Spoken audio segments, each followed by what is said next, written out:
G'day. AJMahari here. I was just not good. I just, whatever. Well, by the way, welcome to the channel or welcome back to the channel. And if you find any of my information helpful, please do subscribe and hit the notification bell. Help this channel, if you can, a little bit in the algorithm. So I'm going to do this response to a comment here. On the video I did, borderlines demand so much understanding and don't have any to give you back. That's not in the title, but that's just the way it goes, right? I'm often talking about how people need to go no contact, especially from romantic relationships, significant other relationships, and the trauma bond dynamics that are created in said, and they go both ways. It's not just all the borderline or the BPD, NPD, or the narcissist. It's also codependence. The commenter, who is a female, says, I'm interested in finding some data and or testimonials from exes of BPDs who blocked and gone no contact. Now, isn't that an interesting way to start off a comment on any YouTube channel? Because this YouTube channel has, 22, 23, approaching 2,400, somewhere in there, videos with podcasts and etc. And this channel's been around for 15 years, though that might look really futile, along with a few other things. Might look futile, but not, Why do you think this person would have to put a call out there that they're seeking data and or other people's experiences who block people with BPD, exes with BPD, and have gone no contact? Because one thing I can say about that right off the bat here is that is not a data hunt. That is not a data search. It's an inside job of working with someone who's an expert in this area, as I am, and working on your own healing and recovery journey, processing and being helped and guided and supported for how to transition from feeling like it's impossible to go no contact or block them to getting them blocked everywhere and going no contact. I don't think that should be a data search or somebody should have a need for a data search or testimonials. This is somebody who's in their codependency, externalizing out, oh, hey, would you guys all give me some information because I want to know testimonials and data from all, people that have, well, just look on the internet, commenter. There's a gazillion on my channel. There are a few million comments.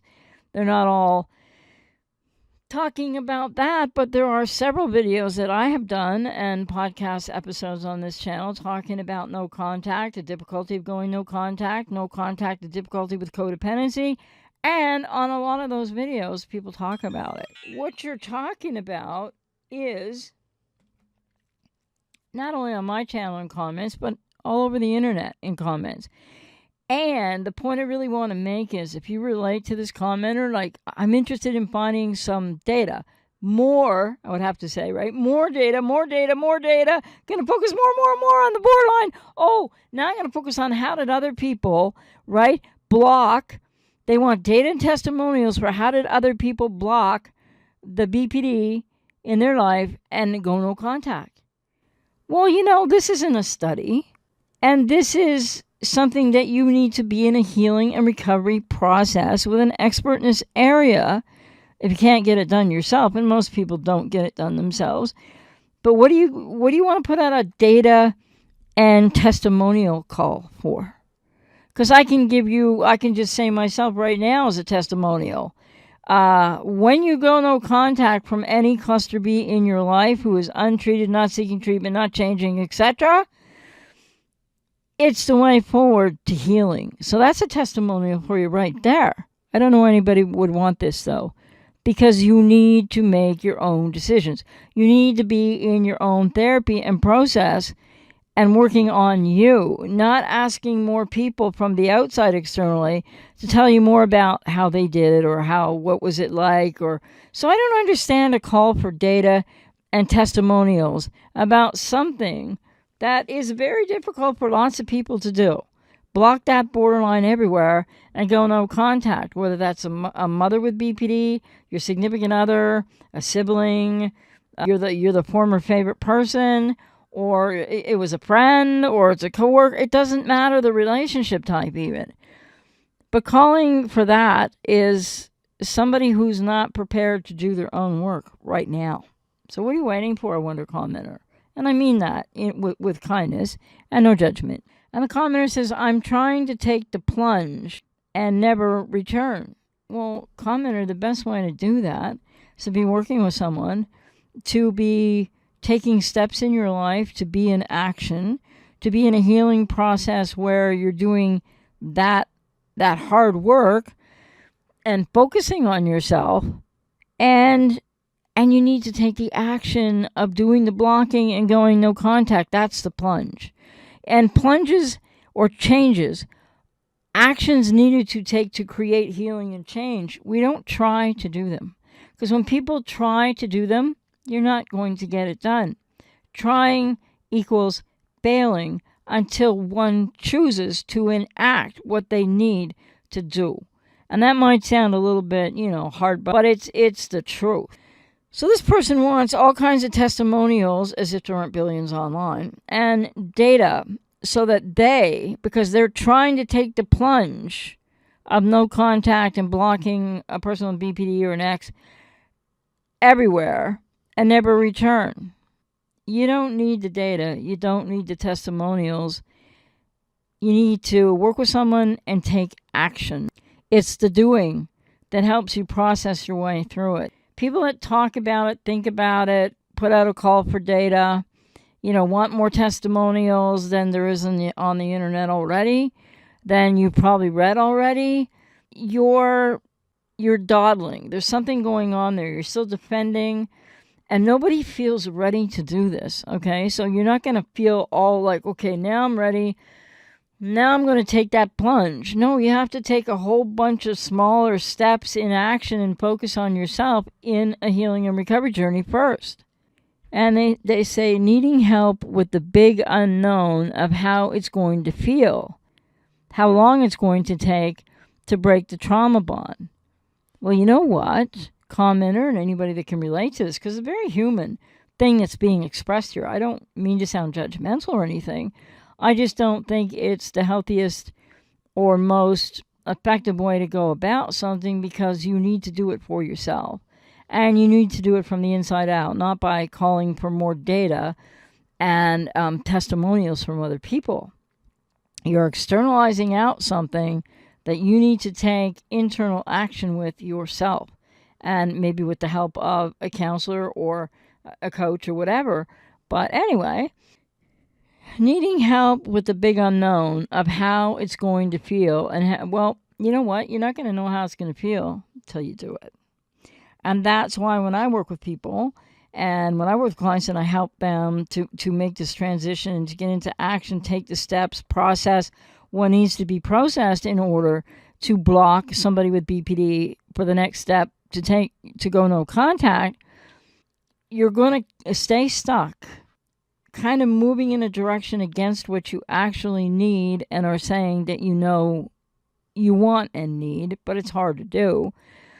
You won't know how it feels by all the data in the world. Some people could I've talked about cluster B relationship or two I've had, and I've talked about what it felt like to go no contact, but not everybody's going to feel the same. Not everybody's going to go through the same process. So, to the commenter and anybody that relates to the commenter, if you'd like more data, more testimonials, because you're not sure how it's going to feel, it's a big unknown how it's going to feel. It's going to remain a big unknown for you how it's going to feel to block them and go no contact until you do it. It's an action step needed to be taken in a process of healing, recovery, working with someone so you can get support and talk about how you feel and process your emotions through the doing of the action that you need to take. So all the study in the world isn't going to help you to get to moving into the action. It may well hold you back from getting into that for a lot longer. And as to how long it's going to take to break the trauma bond, well, you don't just break it because you go no contact. You need to be working on that. That is a process as well that requires working with someone in this healing and recovery journey. And as for how long it's going to take, if okay, the way you put it here, the commenter put it was like, so they need more data and a lot of testimonials so that they can know kind of how long it's going to take and how it's going to feel. You're still not going to know that till you do that. And how long it's going to take for you, commenter, or for anyone relating to the commenter, anyone in the middle of it right now, anyone tried it, gone back, trying to go back to no contact, how long it's going to take to do it, when are you going to take the action, and what's keeping you from doing that? Only you're going to be able to figure that out, commenter, and anyone else that relates to this. And it's best done in working with somebody who's an expert in this area, and I'm out here to work with those that I resonate with. And as for how long it's going to take to break your trauma bond, it's pretty much different for everybody. There is no like, hey, do these things this way, get all this data, read all these testimonials, and you'll know how to do it. Not at all, because you're an individual. Each one of you listening to commenter, and each one of you that might resonate to this commenter who's blocking their own way forward. And they said, I pray for emotional freedom from any type of bond or sympathy I have for this person. Well, it's a trauma bond, and it's probably way too much unhealthy empathy. And it's also that you're externalizing out, you're in that battleground spot emotionally of still focusing on them too much and not focusing on you enough. So you think you want more data and testimonials, but you really need to focus more on yourself. And if you want the emotional freedom, get into a healing process with someone, work with an expert, and you will be able to put that into action. So more testimonials and more data is only going to keep you more stuck for longer. I've been able to pinpoint what texting and phone calls ultimately trigger in me mentally and emotionally, including when I'd get a response and when I wouldn't. Okay, what are you doing? Because, these aren't trial runs. It's not dry runs of taking time and months and years and years. It's like you need to be doing this actively, not testing it out, looking for data and testimonials. And when the verbal conversations were either heated or pleasant, I noticed a consistent pattern that is most easily described as a traumatic, exhausting, futile roller coaster. So if you notice that pattern, how in touch with the feelings around that are you? Because that's what you need to work on, what you're feeling and the action steps that you need to take to be able to block your BPDX and go no contact, so that you can know more about what that will feel like and process that, and so that you can turn the corner on going down the road to healing, breaking the trauma bond. And how long that's going to take you shouldn't be thinking about calling for data, looking for testimonials. You need to just get into your process and start the action. You've been doing testing, it sounds like. That's great, but that isn't really necessary to be able to just get into the work that I know I help clients to just actually make choices from processing and talking a lot about what's blocking them. The recycled relationship ended over a year ago, and there was a mutual discard a few weeks back after Huber number 3. Well, can I just say, commenter, and anyone that can relate to this person, you're somebody who's doing this the most difficult, painful, increasing your suffering way possible. And I don't say that with judgment. It's like you just need to stop all of this stuff and like this, and it was recycled, and okay, that was a year ago, and you're trying to feel, the consistent pattern of this, and you're feeling that, and you want data, and you want, testimonials, and now you know the difference between this, that, and the other thing, and it all hurts, and a mutual discard a few weeks back after Huber number 3. So have you not got enough data and agony on board inside yourself for this trauma bond and a recycled relationship with 3 Hoovers. This is not research. This is how do you get in action to change your life, to heal yourself. I found your videos the year of the first discard ghosting. That one blew me out of the water. Perplexing confusion and deep pain. I'll take it you don't mean my video, because I hope not. I think you're talking about first discard ghosting. I'm certain that it will require much more therapy and maybe even hypnosis. What? For me to fully digest the fact that there are people who behave this way. Why would you think you would need hypnosis? A lot of people, maybe some people benefit from hypnosis. I mean, but a lot of people are like taking substances, drinking a little bit too much, maybe when they never did before, after, the ghosting, the discard, the relationship breakup, after you finish recycling, or you're pretty sure you finished recycling. And a lot of people are like, this person I think is using information or thinking they need more information and data and testimonials, and they've been doing all their own testing and everything like that, which is, I'm sure, partly a process too, but it doesn't sound like a lot of action. So I hope the video was helpful, or however many you watched, because you said you found them the year of the first discard ghosting. Blew you out of the water, and you're certain that it will require much more therapy. Okay, well, yeah, but be active in that therapy and be talking about this with the person you're working with, because this is the way toward the action, not all this data, and testimonial, and rehashing it and thinking it.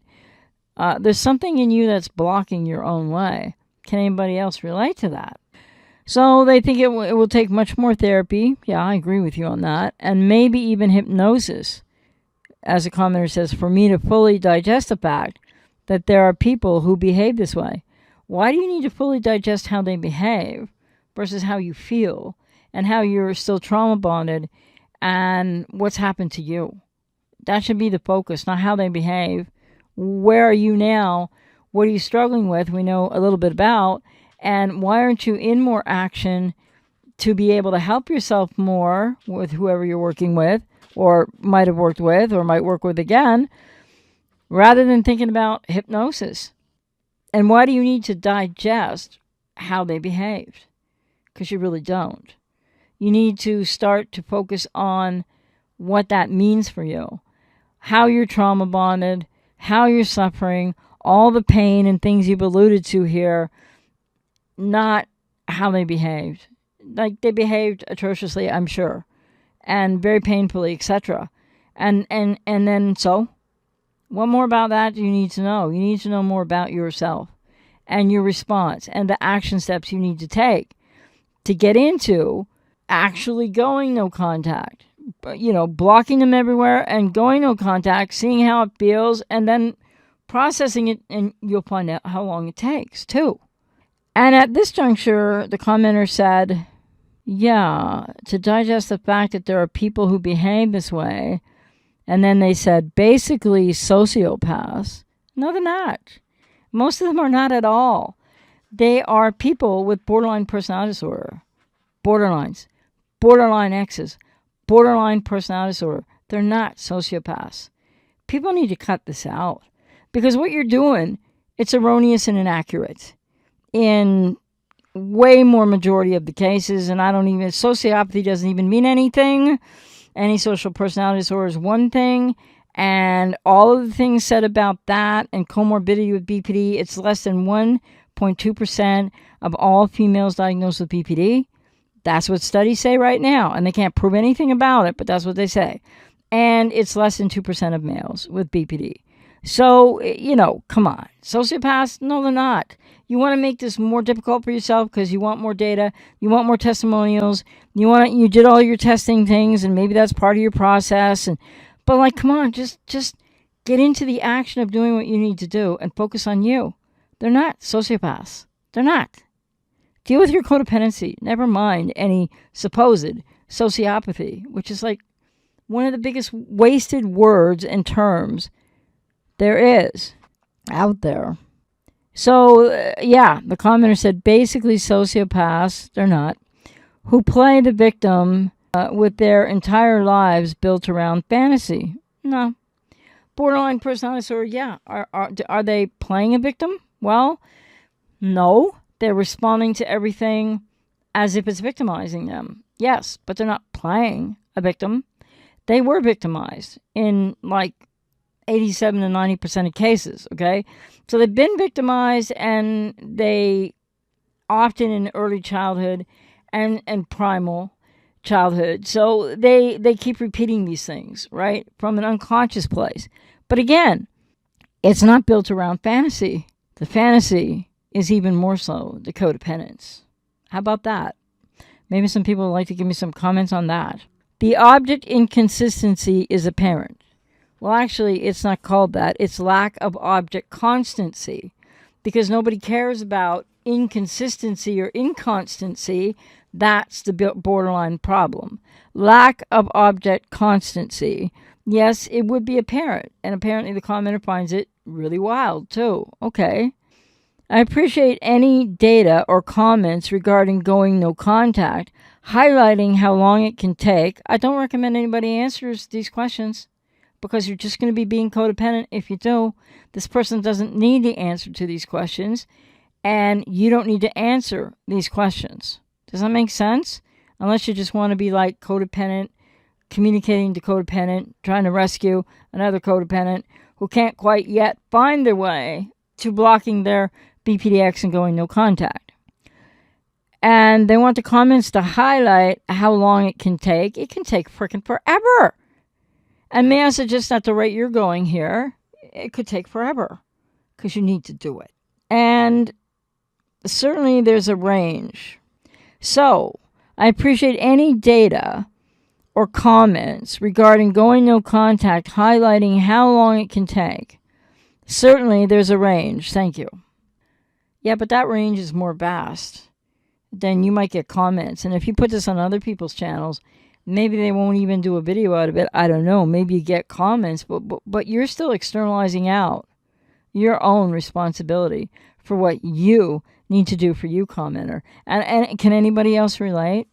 Do you think that you need more data and more testimonials, and you need other people to give data and comments regarding going no contact, highlighting how long it can take, because there's a range?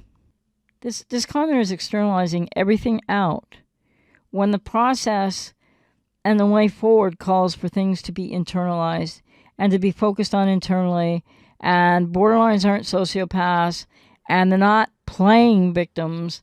They are reenacting repetition compulsions of being victimized. And yeah, does that seem like playing a victim in the here and now, because you know that, well, they're feeling like the victim while they're victimizing you?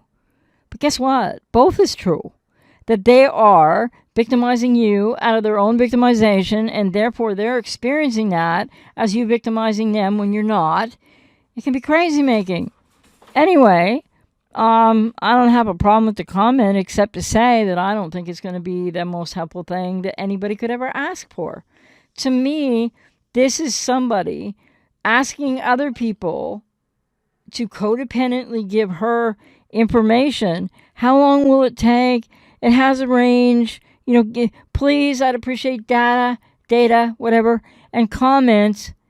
The answers are inside of you, commenter, and your process in working with a therapist. And anybody else who's watching this or wondering about this, or if you can relate to this in a way, how much data and comments and videos and reading all the people all over the internet that share every friggin' 5 minutes of everything in circles. Because what this commenter is asking all of you to do is either go in the circles you're going in right now, that this person's going in their own circles of inaction and data and needing comments and thinking borderlines are sociopaths and still trying to digest how they behave. What about what you're doing to yourself now? They did a whole bunch to you, yes. Now, what about this lack of action toward getting the desired results of change, of self-focus, of healing from trauma bond? of going no contact. It's an action step to take. So each individual taking it, working with someone, I'm out here to work if you resonate with me, then you learn what it feels like. And you process that, and you grow through that, and you seek support and therapy for that. And you find out how long it takes you because you're doing it. Not because you're talking about doing it, not because you're trying to do it, not because you want a whole bunch of other people to codependently support you with their information or their experience. I mean, people do share experiences, of course. But commenter, what are you waiting for? How long it will take? What will it feel like? There's a range. Range of whatever doesn't matter, commenter, for you. Don't know what your experience is going to be, and the only way you're going to know what your experience is going to be is to go through it. So that's what kind of got my interest about this comment. And I'm like, this is just a really circular, externalizing out. Everybody else, tell me, what'd you go through? What's it like? How long did it take you? When you went no contact, how'd you do that? What'd you do? How long from there did it take to try? What? If anybody out there is considering this, relating to the commenter, how much is getting in your own friggin' process? Seriously, not trying to digest how they behaved, how they treated you, all that, because that's horrible. And that's part of all that you need to heal. And what's crucial to heal that? Pain and break the trauma bond? Block the BPDX everywhere and go no contact. Do it. Do it, do it, do it, do it. And live your way through it. Don't seek more data, whatever, and testimonials about it. So having said that, I'm not trying to say, hey, don't you dare comment on this. No, I'm not saying that at all. I'm just saying, just know, if you reach out to the commenter, then you're going to be enacting your codependence to help the commenter with their codependence that they're really not talking about right now, may not be really examining right now, because they're still wondering how they can digest their borderline ex's behavior and how sociopathic they might be, which is just crap. Straight up crap. Borderlines are not sociopaths. Okay? Anyway, so yeah, if somebody wants to comment and say something to the commenter, that's fine. I'm not going to get in the way of that. But just know that my message, based on what this commenter is asking for and seeking, and may well get some responses, that's fine. I'm not going to judge you. I just want you to know you might really want to help this person out. There's nothing wrong with that, except they need to help themselves out with a professional, and they're asking you to support them in something they're not doing for themselves yet. Such utterly a core part of what codependents do for others is things that others need to learn how to do for themselves. So I suggest to the commenter, get it friggin' done. Do it. Take action. Just do it. It's the only way you're going to really learn what it's going to feel like for you and how long it's going to take for you. And that's true for anyone else who could relate to this. So hope you understand where I'm coming from. Don't mean to negate anything the commenter really said or judge it, except for the fact that they're absolutely wrong about borderlines being sociopaths. I get really tired of hearing it. It's reductionist. It's simplistic. It's not in evidence scientifically. The lowest percentages possible of all with BPD might have a little bit of ASPD or some comorbidity, but it is not a rampant thing out there. The way all you codependents, not all, many codependents throw it out there to block and obfuscate what you most want. This commenter wants so much information, so much help, so much, she's externalizing so much out to all of you to invite you to get into your codependency and help her with her codependency, because she's not getting it done herself. Anyway, what do you think about that? Let me know. Like, commenter, other people, how did the way that I interpreted and decided to communicate about what this person is doing to themselves, got any feedback about that? How do you feel about that? Does that seem like it's harsh? Does it seem like you should all be... Because I've always said that all people writing all over the internet to each other, needing... And codependence and what happened with my borderlines. This is like your borderline, your borderline. Yeah, well, when people with codependency do that for each other, and they're, you're trying to support, help someone, I understand. But what you're all really doing is you're holding each other, away from your bottom by talking about your borderlines being so similar and stuff. Or I don't know if anybody would answer these questions, but each person needs to answer this commenter's questions for themselves, including the commenter. And the other thing about it is, you're not going to know how long it's going to take. You're not going to know how it's going to feel by listening to 100,000 people. And there will be no 100,000 comments on this video, I can promise you. It's not that big a channel. But unlike me, I guess you could say, right? Beat a troll to it today. Point is, anyway, there's enough information out there. There's enough people who have shared enough in their codependent stuckness. And this commenter, if you relate to this commenter, and I don't know how the commenter will feel, but you are holding yourself in a stuck place. And even what you're asking for from others, it's your codependency and inaction reaching out to their codependency and perhaps inaction. And it's you still trying, as you said in the comment, to digest that there are people that can behave that way. Well, I think you really need to focus on and digest where you're at and how you're keeping yourself stuck there.